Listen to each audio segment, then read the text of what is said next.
আপনাদের একটি কবিতা শোনাই। কবিতা লিখেছেন কবিগুরু রবীন্দ্রনাথ ঠাকুর। আমাদের ছোট নদী। কবিতাতে আছে, আমাদের ছোট নদী চলে বাঁকে বাঁকে, বৈশাখ মাসে তার হাঁটু জল থাকে। পার হয়ে যায় গরু, পার হয় গাড়ি, দুই ধার উঁচু তার ঢালু তার পারি। চিক চিক করে বালি, কোথা নাই কাদা, একধারে কাশবন ফুলে ফুলে সাদা। কিচমিচ করে সেটা শালিকের ঝাঁক, রাতে ওঠে থেকে থেকে শিয়ালের হাঁক। হ্যাঁ, শিয়ালের হাঁক, শিয়ালের ডাক, এটা শোনা যায় কাঞ্চননগরের শ্মশান কালীবাড়ির যে পাশ দিয়ে বয়ে গেছে এই দামোদর নদে। প্রথমেই হচ্ছে রে, আপনাদের বলেনি, না हम डरते हैं ना हम डराते हैं, ना हम झुकते हैं ना हम झुकाने का काम करते भी नहीं है। मैं इसलिए बोल रहा हूं, ये कोई डायलॉग नहीं है, ना मैं पुष्पा हूं ना पुष्पा का कोई रोल ही नहीं है। तो जो जो पुष्पा यहाँ पर था वो अभी भाग चुका है, सर झुका के भाग चुका है।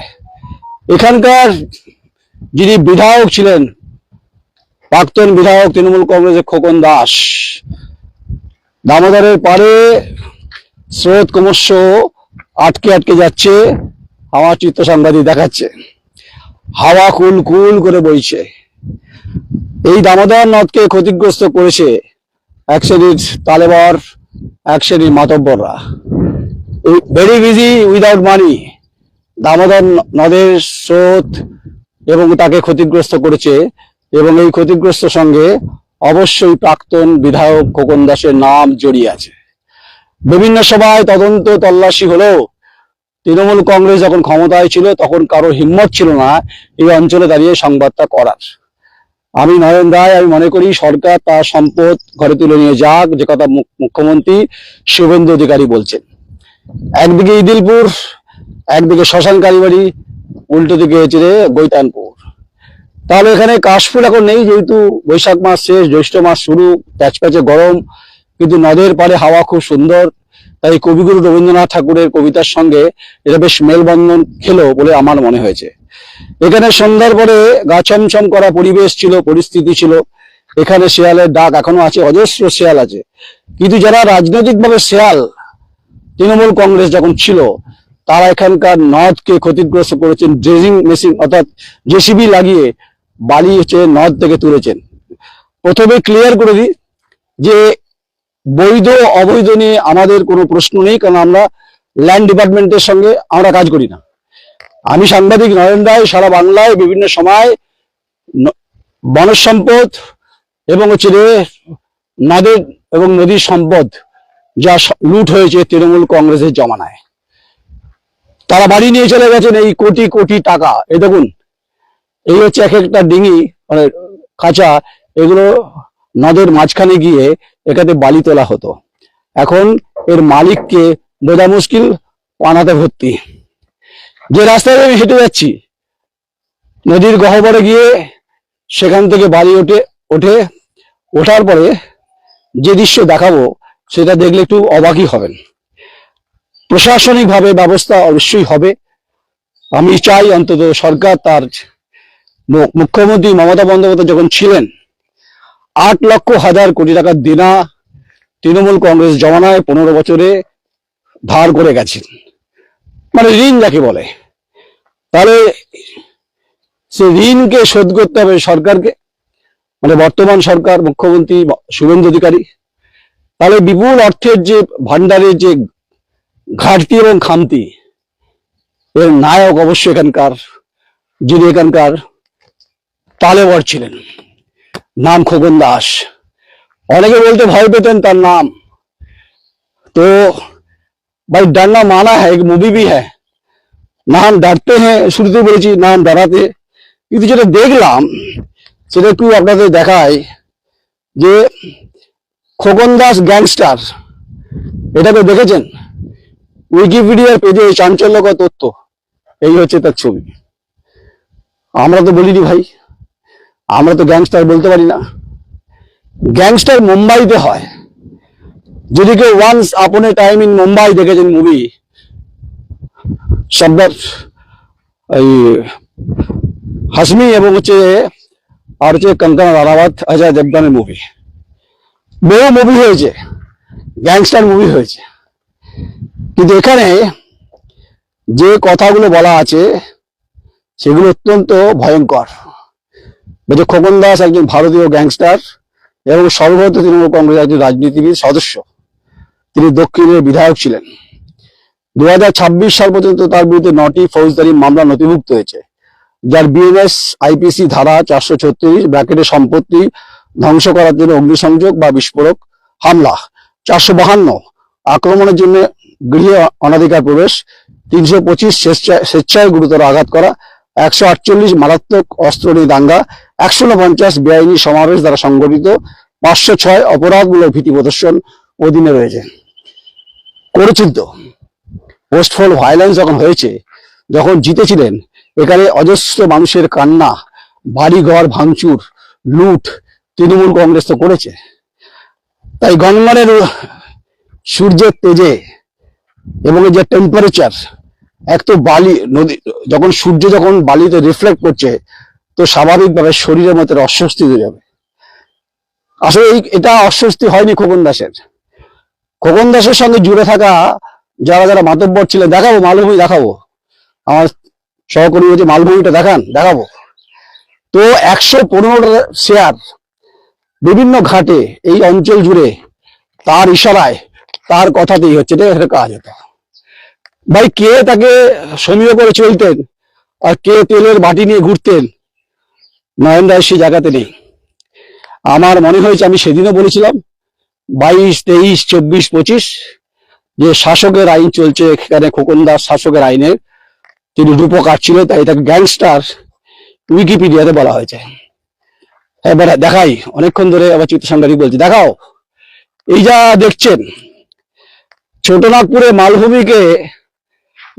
মালভূমি নিশ্চয় দেখেছেন, ছোট ছোট পাহাড় দেখেছেন, বালি স্ট্যাগ, কোটি কোটি টাকার বালি স্ট্যাগ এখানে রয়েছে। আবার বলছি, বৈধ অবৈধ নিয়ে আমার কোনো সংবাদ নয়, আমি বলছি লুটতরাজ গ্যাংস্টার যে আখ্যা দেওয়া হয়েছে, এটা খোকন দাসের পক্ষে অত্যন্ত অপমানজনক। হয়তো চেষ্টা চলতে পারে শাসকের কাছে নাম লিখিয়ে দেওয়া, মানে ভারতীয় জনতা পার্টি, কারণ মাঝখানে তার অডিও নিয়ে ভাইরাল হয়েছে, বিতর্ক হয়েছে। তাই গোগানে গোগানে কান্নার আওয়াজ এই গ্যাংস্টার খোকন দাসের বিরুদ্ধে এখানে মানুষ সরব হয়েছিল। মানুষ অধিকারের প্রশ্নে বাঁচতে চেয়েছিল। বহু মানুষের কাছে যাচ্ছি, অভিযোগগুলো শুনছি, কারো বাড়ির জল বন্ধ করেছিল, কারো বাড়ি পাখা বন্ধ হয়েছে, বিদ্যুতের সংযোগ কেটে দেওয়া হয়েছে, বহু মানুষের আত্মনাদ শোনা গেছিল তিনি যখন 21 সালের বিধায়ক হয়েছিলেন। আজ থেকে কয়েক দশক আগে তিনি যখন কাউন্সিলর ছিলেন, তখন এই অঞ্চলটাকে কার্যত ঘিরতে শুরু করেন। আসলে ঘিরবে না কেন, দামোদর নদ-চ্ছেদে খোকন দাস যদি বিধায়ক ছিলেন, তিনি মনে করেছিলেন যে তার পূর্বপুরুষের সম্পত্তি। দেখুন, river is the national property, এটা কোনোদিন কারো বাপ ঠাকুরদার সম্পত্তি হতে পারে না। মানে বাপ ঠাকুরদা অন্য মানে করবেন না। এই যারা সিন্ডিকেটের সঙ্গে যুক্ত ছিলেন তারা আজ পালিয়ে গেছে, সাম্রাজ্য খালি, রাজা নেই, প্রজাও নেই, সিংহাসন আছে ঠিকই কিন্তু রাজা বসেনি এখনো। তাই যারা উকিঝুঁকি মারছেন এই খাদকে দখল করার ক্ষেত্রে, স্ট্যাগ বালিকে দখল করার ক্ষেত্রে, আমি তাদের উদ্দেশ্যে বলছি শুধরে যান।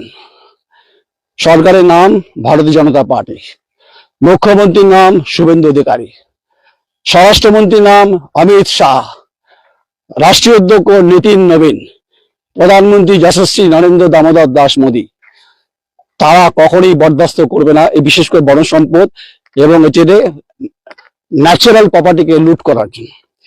যদি কেউ হাত বাড়াতে চান, এখন যারা শাসকে এসছেন যে করে কমে খাবো, তার হিসেব নিকেশ কিন্তু অবশ্যই মুখ্যমন্ত্রী শুভেন্দু অধিকারী করবে। তাই কবিগুরুর যে কবিতা দিয়ে শুরু করেছিলাম, যে সেটা খুব দুঃখজনক, দুর্ভাগ্যজনক। এই দেখাও, এখানে প্রচুর ফাঁক দিয়ে কি দেখা যাবে? এখানে সব জেসিবি রয়েছে, যদি দেখানো যায়। দেখুন, দ্য কোয়েরি সবসময় কথাই বলে আসছে যে সরকার যে গণতান্ত্রিক ভাবে জিতে এসেছে তাকে তো সমর্থন সবাই করছেন। এখন কেন মুখ খুলছেন মানুষজন যারা, তারা বিজেপি সবাই কর্মী নয়, তারা তো গণতান্ত্রিক ব্যবস্থায় যে সমাজ জীবন তাতে তারা অংশীদার, তারা ভাগীদার। নিরীহ মানুষ, যারা শ্রমজীবী, যারা বালিতে মজুরি কাজ করেন, তারা আজকে কোথায়? তারা আজকে তাদের চোখে জল পড়ছে। তাহলে সরকারের যে রয়্যালটি আদায় করার কথা ছিল, যেটা ডিসিআর এর নামে যে তোলা আদায় হতো সিউড়ির দিকে, সরকার রাজস্ব আদায়কে যখন গিয়ে ফান্ডে জমা পড়ছে যা মুখ্যমন্ত্রী বলছেন, তাহলে এখানে কেন হয়নি? এ প্রশ্নের উত্তর অবশ্যই এখানকার যারা মাতব্বর ছিলেন তৃণমূল কংগ্রেস তারা দেবেন, যেহেতু তারা নেই এখন, তারা বাড়িঘর ছেড়ে পালিয়ে গেছেন। যখন তুমি রাজা ছিলে তখন সবাই ছিল প্রজা, আর সবাইকে তুমি পায়ের তলায় পদদলিত করেছো আর লুটেছো আর্থিকভাবে এই জাতীয় সম্পত্তিকে নিজের অংশীদারিত্বে ভাগীদারিত্বের মধ্য দিয়ে। এটা এইভাবে হয় না। ইতিহাস কাউকে কোনোদিন ক্ষমা করেনি, ক্ষমা করেনি, ক্ষমা করেনি। আমরা বারবার করে বলার চেষ্টা করছি, দুর্নীতি বিরুদ্ধে সরকারের যে নীতি, জিরো জিরো টলারেন্স নীতি, আমরা সেই জায়গাতে দাঁড়িয়েই সংবাদটা করব। তাই হাওয়া সনসন করে বইছে, শরীরে ঘাম হচ্ছে ঠিকই। চাওয়া পাওয়ার চাহিদায় যারা আছেন, তারা পলিটিক্যাল সিস্টেমে আছেন, তারা ভুলে যাবেন না যে পিপুল ডেমোক্রেসিতে আপনারা জিতে এসেছেন। তাই যে অবৈধ যেভাবে স্ট্যাগ, জানি না, আবার বলছি লিগাল না ইলিগাল, এটা আমার পক্ষে জানা সম্ভব নয়, তবু সতর্ক করছি প্রশাসনের কে নজর দিতে বলছি। ডিস্ট্রিক্ট ম্যাজিস্ট্রেট আপনাকে বলছি, এডিএমএলআর যিনি আছেন তিনি, পুলিশ এসপি সাহেব যিনি আছেন, রাজ্যের ডিজি আছেন সিদ্ধিনাথ গুপ্তাজি, চিফ অ্যাডভাইজার রয়েছেন সুব্রত গুপ্ত আইএস অফিসার, এবং Manoj Agarwal chief secretary, plus মুখ্যমন্ত্রী, প্লাস রাজ্যের ছেলে সভাপতি শ্রমিক ভট্টাচার্য। তারা বারবার করে বলছেন যে কোনো জায়গাতে যেখানে সরকারে যেখানে সম্পত্তির আর্থিক কোষাগারে যেতে পারে সেই জায়গাতে ঢুকবেন না, কিন্তু ঢুকে পড়ছে সে সংবাদ আমার কাছে আছে। তাই বলছিলাম না, রাতে শিয়াল আছে উদবেলাল আছে, তেমনি দিনেও শিয়াল উদবেলাল দেখা না দিলেও শিয়াল দিনের বেলা সূর্যের আলোতে দেখতে পায় না। কিন্তু অনেকে চেষ্টা করছেন এই মুহূর্তে, যারা চেষ্টা করছেন শাসক দল, আমি তাদেরকে বলি, অনুরোধ করছি, নদীকে বাঁচান, নদকে বাঁচান। নদ এবং নদী পরিবেশ আমাদের হচ্ছে প্রাণ শক্তির সঞ্চার, আমাদেরকে উদ্ভাবনী শক্তির ক্ষেত্রে, উজাগরের ক্ষেত্রে আমাদেরকে বাঁচতে সাহায্য করে। তাই তাকে যারা দশক ক্ষতিগ্রস্ত করেছে, বাম আমল থেকে শুরু হয়ে তৃণমূল কংগ্রেস 15 বছর, যারা একসময় নিঃস্ব ছিলেন, যারা কোটি কোটি টাকার মালিক, কারো দিল্লি বম্বেতে তার ফ্ল্যাট রয়েছে, তাই প্রাক্তন বিধায়ক খোকন দাস, আপনি আজ নেই ঠিকই, কিন্তু সান্নাটা পরিস্থিতি। তো वही बात है, नाम डरते हैं, नाम डराते हैं, नाम पुष्पा है, नाम झुकते भी है। তাই প্রত্যেকেই বলছি যে সরকারের পাশে থাকুন, অবৈধ কাজ কারবারের সঙ্গে শাসক দলে যিনি বর্তমানে আছেন জড়াবেন না, এটা অনুরোধ। তাহলে নয়ন রায় দ্য কোয়েরি তার যে গণতান্ত্রিক ফোর্থ পিলার যে ব্যবস্থা, সে সংবাদ পরিবেশন করবে। নমস্কার, আমি নয়ন রায়, কাঞ্চননগর, শ্মশানঘাট, বর্ধমান।